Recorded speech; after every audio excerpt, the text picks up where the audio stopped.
nous essaierons de faire quelques annales, comme toutes les sociétés académiques. Voilà, nous avons des objectifs, vous voyez, importants pour un peu continuer cette société qui, je vous le rappelle, date de 1801, une des plus vieilles sociétés françaises, d'après la Révolution, bien sûr. Alors aujourd'hui, je vais vous faire un petit topo général sur l'histoire de la chirurgie orthopédique. Alors il semblerait que la chirurgie orthopédique, effectivement, soit très ancienne. Même, on peut dire qu'elle remonterait à la préhistoire, puisqu'en effet, on a retrouvé dans des fouilles archéologiques, des squelettes qui avaient des traces d'amputation. L'os a repoussé, on voit très bien que l'os a repoussé, ce n'était pas simplement une fracture avec un décès immédiat. Il y a aussi beaucoup de crânes qui ont été trépanés, c'est une longue histoire, la trépanation des crânes dans l'Antiquité qui se faisait avec un silex. On a retrouvé aussi des squelettes avec des cales de fractures visiblement alignées, ce qui veut dire que quand même il y a eu une petite tentative de traitement, de réduction. Donc vous voyez que la chirurgie, on peut dire, remonte à la préhistoire.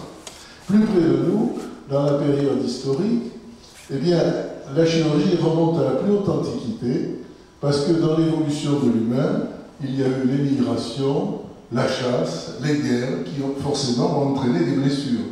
Et dans les tribus primitives, il s'est trouvé quelques-uns pour essayer de secourir son prochain, et ce sont devenus les premiers chirurgiens.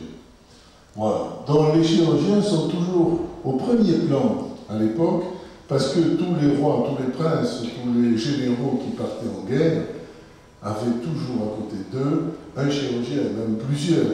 Et ces chirurgiens devenaient les familiers des rois, dont la chirurgie dans l'Antiquité était au premier plan, puis c'était les confidents des rois. Alors cela dure d'ailleurs depuis toujours pour les guerres. Chaque période de guerre est une période faste pour les chirurgiens.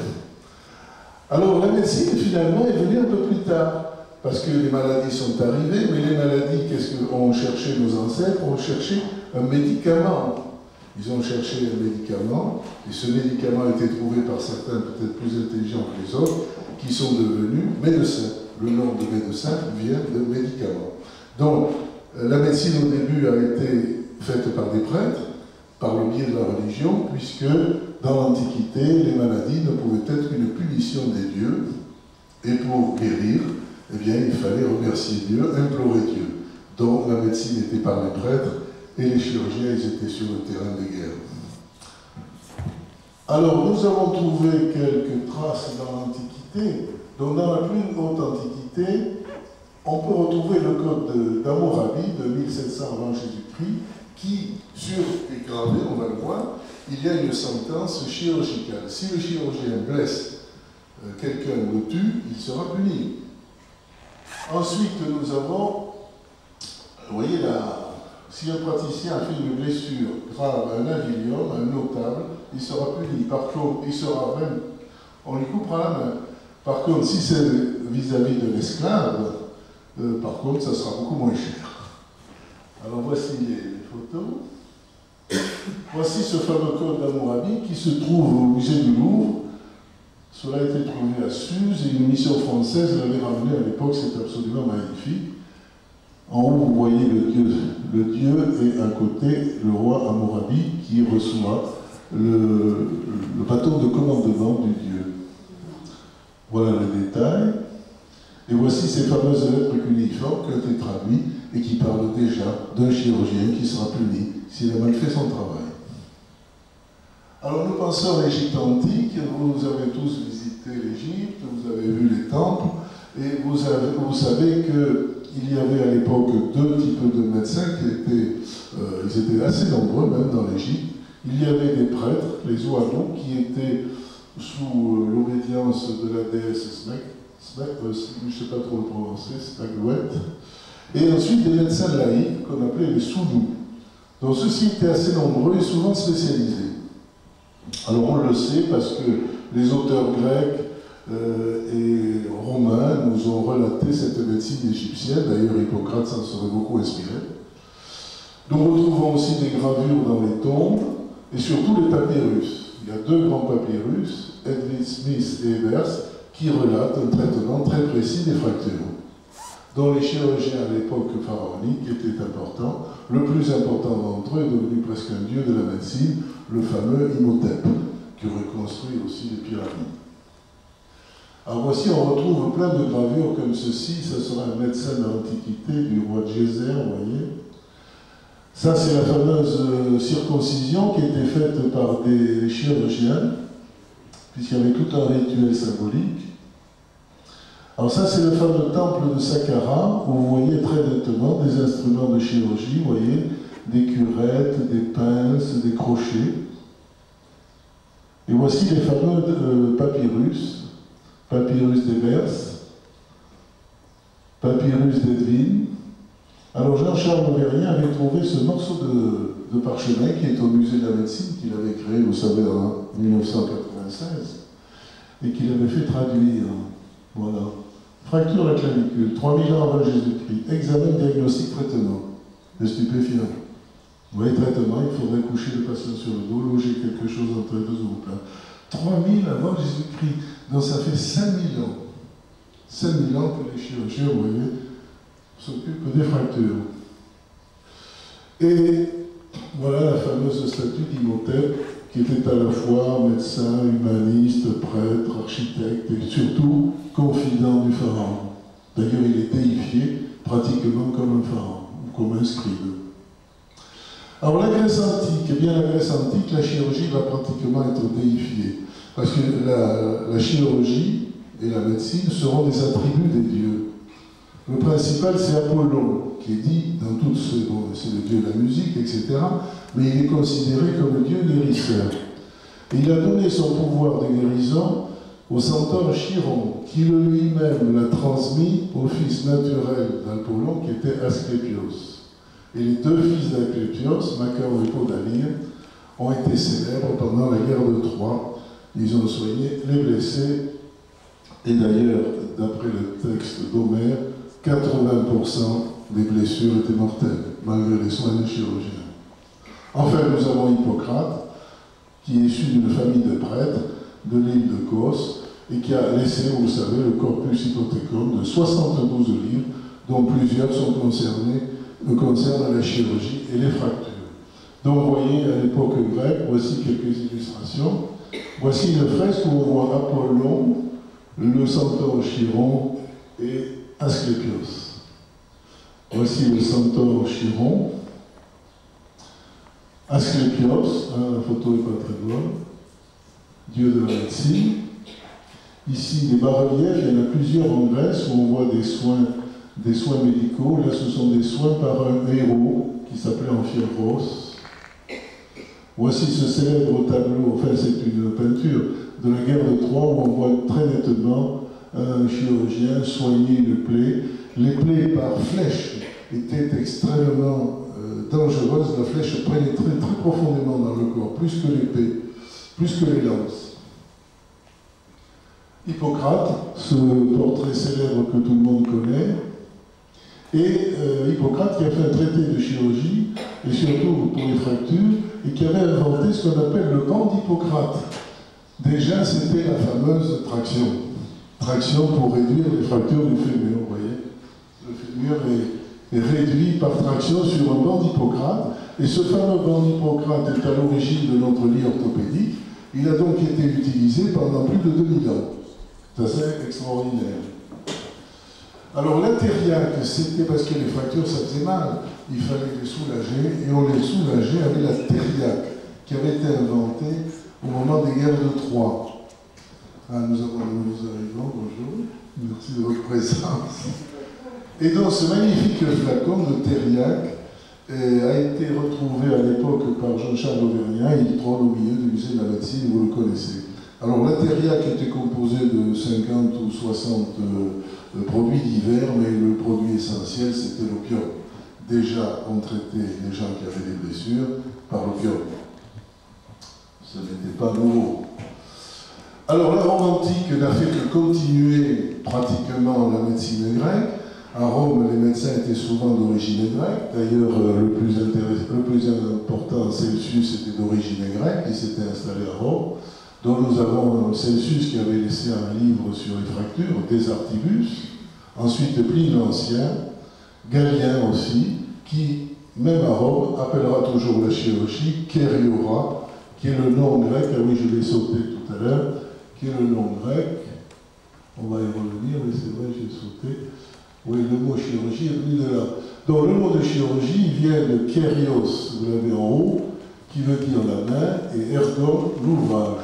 Donc ce sont les Grecs qui ont inventé ce nom, et les Romains l'ont continué. Donc ce mot remonte à cette époque. Donc les Romains ont continué ce terme.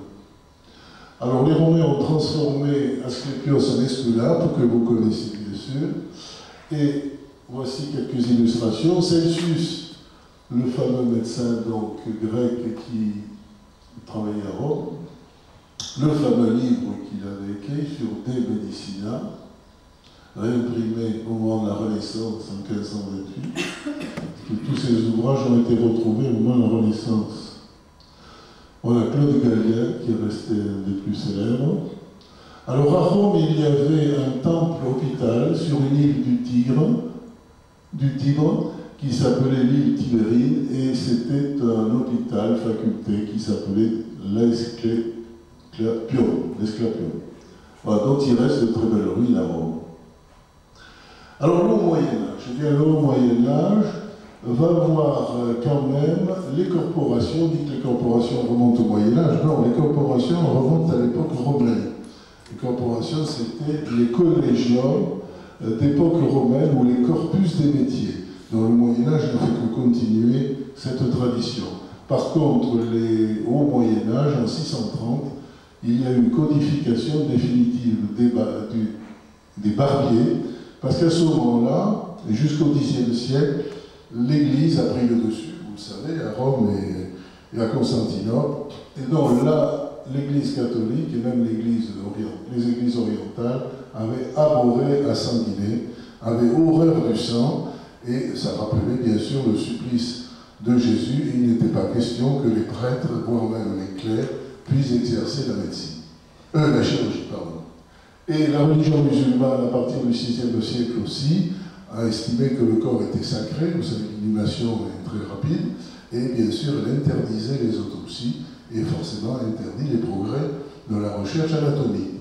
Donc à ce moment-là, interdiction aux prêtres, aux imams, enfin tous les religieux d'exercer la chirurgie, et à ce moment-là, la chirurgie a été laissée à des subalternes qui étaient sur place, les fameux barbiers. Alors voici un exemple de ce que pouvaient faire les barbiers. Ils avaient quand même le droit de faire certaines choses, notamment la saignée. C'était les barbiers qui faisaient la saignée. Voici une petite gravure où on voit la saignée avec le plat au-dessous. Et bien sûr, ils coupaient les cheveux et la barbe. Par contre, les coiffeurs s'appelaient les tonsuriers. Il y avait les tonsuriers et les barbiers. D'ailleurs, ça existe encore, à Toulouse, des coiffeurs spécialisés comme barbiers. Ils ne font que la barbe. Alors, la fin du Moyen-Âge, eh bien, à partir du Xe siècle, même, il y a eu un certain réveil après ce blocage religieux. Eh bien, les premiers ordres qui avaient connu les croisades ont développé des hôpitaux pour assister les pèlerins qui étaient souvent malades et blessés. Et le premier hôpital, c'est celui de Jérusalem par l'ordre de Malte, qui était juste à côté du Saint-Sépulcre. Ensuite, l'ordre de Malte l'a transféré à Rhodes, et puis ensuite à l'île de Malte, en 1533. Alors, dans l'ordre de Malte, il y a les chevaliers qui combattaient, c'était vraiment à l'époque des combattants, et il y avait ensuite des frères, qui n'étaient pas vraiment des moines. Et donc, ces frères n'étaient pas des religieux, n'étaient pas des moines, mais c'était des bénévoles de l'ordre de Malte, et donc, eux ont eu le droit de faire de la chirurgie. Et à la fameuse infirmerie de La Valette, ils ont eu le droit de faire de la chirurgie, ça a été un progrès énorme à partir du Xe siècle. Alors la première université, si on peut dire, ou école de médecine, c'est celle de Salerne, au sud de Naples. Pourquoi? Parce que les marins d'Amalfi, de ce golfe de Salerne, avaient le droit de commercer avec les musulmans d'Orient. Et donc, comme ils avaient le droit de commercer, c'est eux qui ont récupéré les textes antiques des médecins, d'Hippocrate, de Galien, tout ça, qui avaient été perdus complètement en Occident.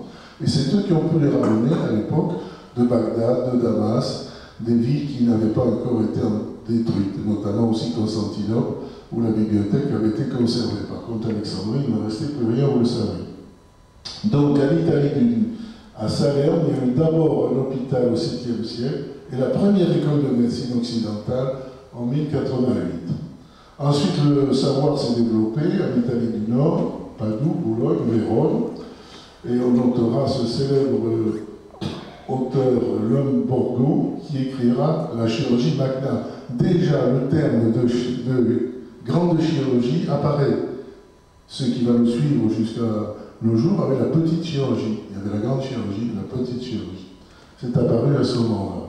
Alors, les universités françaises sont apparues après les croisades, dont la Sorbonne à Paris en 1220, Toulouse en 1229, à l'occasion du traité de Meaux, quand le comte de Toulouse a été obligé de signer avec le roi de France, et Montpellier, 1235. Montpellier disent toujours qu'ils sont plus anciens que nous, c'est pas vrai.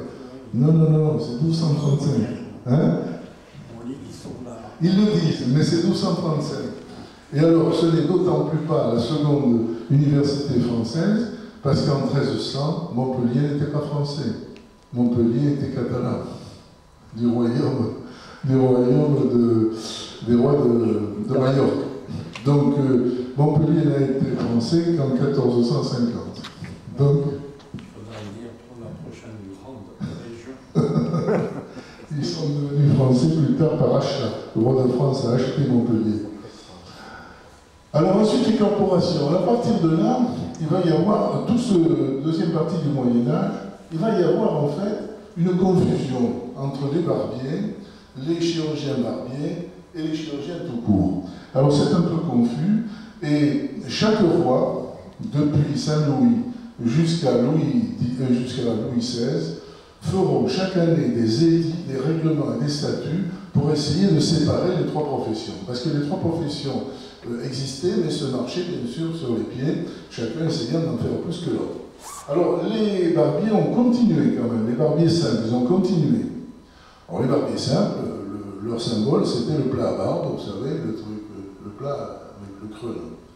Alors ensuite il y avait les chirurgiens barbiers, c'était des barbiers qui avaient fait des études simples pour devenir un peu chirurgiens, et notamment ils avaient, en fait, le rasoir est devenu bistouri, tout venu de là. Le rasoir est devenu le bistouri, c'est un des meilleurs bistouris. Les lancettes étaient beaucoup moins efficaces qu'un rasoir. Alors ces chirurgiens barbiers, on les appelait les chirurgiens en robe courte. Ils n'avaient pas le droit d'avoir la robe longue comme les médecins. Par contre, la troisième partie, c'est le collège de Saint-Cosme de Paris, créé par le chirurgien de Saint-Louis, Jean Pitard. Encore une fois, le chirurgien près du monarque obtenait ce qu'il voulait. Donc Jean Pitard a dit, maintenant il y en a marre qu'on soit mélangé avec les barbiers, les chirurgiens barbiers, on veut devenir chirurgien.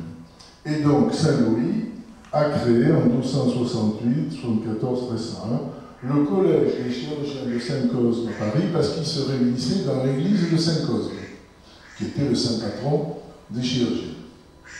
Alors ceux-là se sont appelés chirurgiens en robe longue, et c'était des maîtres en chirurgie. Voilà, donc il y avait bien trois, c'est un peu confus, parce qu'ils se marchaient toujours sur les pieds, et il a fallu, chaque monarque, vraiment je vous l'ai dit, faisait des règlements. Alors ce qui est intéressant, c'est qu'il y a un livre que j'ai retrouvé, que je ne connaissais pas d'ailleurs, qui est un livre de, on va voir pourquoi tout à l'heure, de 1721, et ce livre rapporte tous les édits depuis 1300. Tous les édits du collège de Saint-Cosme sont rapportés dans ce livre, qui s'appelle le livre de Saint-Cosme. Alors voici quelques illustrations. Voici la grande infirmerie de l'île de Malte, de l'ordre de Malte. Je l'ai visité, c'est immense. C'était 4 fois grand comme la salle des pas perdus de l'Hôtel-Dieu. Immense. Il y avait des lits comme une salle commune, comme à l'Hôtel-Dieu. Mais ça avait été construit en 1530. Alors voici une petite image de Salerne, qui est toujours une belle ville, mais un peu oubliée dans le golfe d'Amalfi. Voici donc les vrais barbiers avec le symbole, le plat à barbe. Alors il se disputait le deuxième symbole qui était le pot en onguent. Parce qu'après la barbe, il fallait quand même passer un peu de pommade, parce qu'il faisait ça au rasoir à main qui ne coupait pas très bien. Souvent il y avait des blessures, il fallait mettre un peu de pommade. Donc ils avaient la double enseigne, la boîte de pommade et le plat à barbe. Alors voici un exemple de chirurgien traitant une plaie. Vous voyez carrément une lance était passée à travers la jambe. Alors voilà le fameux Jean Pitard, le chirurgien de Saint-Louis, qui a donc pratiquement séparé en premier la chirurgie des chirurgiens barbiers. Mais la confusion est restée jusqu'à la fin du XVIIIe. Alors voici ce magnifique document qui se trouve à la bibliothèque de l'Arsenal de Toulouse, qui est le registre des maîtres escoliers de Saint-Cosme de Toulouse, parce qu'il y avait aussi un collège à Toulouse, dans toutes les grandes villes, il y a eu un collège. Alors donc ça c'est Saint-Cosme et Saint-Damien. Alors à droite, c'est un médecin qui avait tous la robe longue, qui mirait les urines, le symbole du médecin, et à gauche, c'est le chirurgien qui est en train de préparer le fameux onguent que l'on mettait à toutes les sauces sur les plaies et les opérations simples qu'il pouvait faire. Donc ça, c'est magnifique, et ça se trouve à la bibliothèque de l'Arsenal. Alors, ça commençait déjà à ce moment-là. Bon, certes, les corporations avaient droit au blason, mais ces chirurgiens, petit à petit, vu qu'ils étaient en relation avec le roi, ont été, à partir de là, facilement anoblis. Et donc, ils avaient tous pris des blasons magnifiques qui faisaient enregistrer. Donc, vous voyez, et souvent, on les confondait avec des abbés parce qu'ils avaient la même tenue. Et souvent, parfois, c'était des religieux. Alors, souvent, ces chirurgiens d'autrefois, on les voit habillés en noir avec une collerette comme les avocats de maintenant. C'était la tenue classique de l'époque. Alors, voici les armoiries des barbiers, des chirurgiens barbiers, parce que là, il n'y a plus le plat à barbe, il n'y a que la boîte à onguent. Alors, c'était boîte à onguent en argent. Par contre, les chirurgiens du collège de Saint-Cosme, c'était en or avec la fleur de lys que leur avait donné Saint-Louis. Donc, vous voyez, la différence de couleur, c'était pour eux très important. Donc ça, c'est les chirurgiens de Saint-Cosme. Alors voici ce fameux livre dont je vous ai parlé tout à l'heure, Statut, privilèges et règlements du Collège de chirurgie de la ville de Paris. Donc c'est un ouvrage de 1700, vous voyez, assez tard, vous voyez, 1753. Et là, il y a le rappel de tous les statuts. Vous voyez, ça remonte à 1300 jusque pratiquement à Louis XVI. Donc le plus ancien, c'est l'édit de novembre 1323. Vous voyez, voilà, règlement du mois d'août 1301. Donc ce livre magnifique, il fait 100 pages, hein, il y a vraiment, ça c'est une mine pour l'étude de la chirurgie du Moyen-Âge, enfin même jusqu'au XVIIIe. Alors voici l'église de Saint-Cosme, qui était à côté du boulevard Saint-Germain. Malheureusement, elle a été détruite par la suite quand on a élargi les rues à Paris. Par contre, voici l'amphithéâtre qui était juste à côté. Alors ça existe toujours, ceux qui vont à Paris, à côté de l'école de médecine, vous avez toujours l'état actuel du collège, l'amphithéâtre où on faisait les dissections anatomiques. Donc tu es passé là, tu vois, mais souvent on passe sans regarder. Hein, c'est un peu oublié, tu vois, bien aussi. À côté de la colonnade qu'on va voir tout à l'heure. C'est juste au coin de boulevard Saint-Michel et de l'ancienne faculté de médecine. Jean-Philippe, vous aussi? Ah ben oui, c'est dommage, on passe à côté. Mais si vous y repassez, rentrez-y, parce que l'amphithéâtre est intact. C'est extraordinaire. Maintenant, ça a été donné aux Beaux-Arts. C'est les Beaux-Arts qui l'utilisent. Alors, le XVIe siècle, jusqu'à la fin du XVIIIe siècle, eh bien, chaque roi avait son chirurgien, son premier chirurgien. Ne se déplaçait qu'avec son premier chirurgien. À la chasse, même à la cour, bien sûr à la guerre, ils étaient toujours en guerre à cette époque-là. Donc le chirurgien vivait dans la tente du roi. Donc c'était vraiment l'intime. Alors dès que le chirurgien disait « je veux », il l'avait, surtout après une bataille, quand le roi avait été blessé ou quand le roi avait un abcès. Donc à partir de ce moment-là, le chirurgien en France est devenu très important. Alors le premier, ça a été le chirurgien du roi François Ier, Alors ensuite, on a toute une collection, Henri II, Henri III, enfin tous les rois, Henri IV, Louis XIII et Louis XIV. Alors Louis XIV en a eu marre parce qu'il restait encore cette ambiguïté entre les barbiers et les chirurgiens. Donc il a fait un édit très important en 1654, un peu plus 64, en disant bon maintenant c'est fini, on se sépare complètement. Mais ça avait la vie de l'homme. Et surtout à ce moment-là, il y a eu Nicolas Andry, qui était un chirurgien, qui a eu l'idée de créer ce mot orthopédie. Le mot d'orthopédie vient du milieu du XVIIIe siècle, de Nicolas Andry. Et à ce moment-là, les chirurgiens avaient essayé plusieurs noms. Parce que, comme on opérait très peu, on s'intéressait beaucoup aux scolioses. Et donc, scoliose, on voulait redresser.